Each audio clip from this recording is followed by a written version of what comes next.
మహబూబ్ నగర్ జిల్లా మున్నపగుట్టలో దారుణం జరిగింది. అనుమానం పెనుభూతమై తల్లి కుమార్తె ప్రాణాలను బలి తీసుకుంది.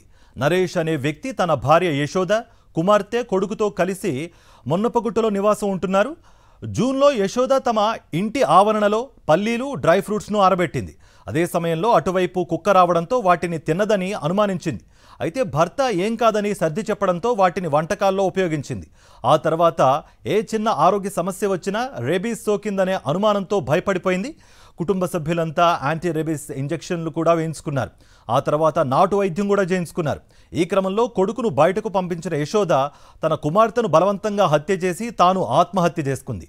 తలుపులు తీయకపోవడంతో కొడుకు చుట్టుపక్కల వారికి సమాచారం అందించాడు. వారు వచ్చి తలుపులు తీయగా అప్పటికే ఇద్దరు ప్రాణాలు కోల్పోయారు. గదిలోని తలుపులపై చాక్పీస్తో కుటుంబ సభ్యులందరికీ రేబీస్ సోకిందని నాటు వైద్యం చేయించుకోవాలని రాసింది యశోద.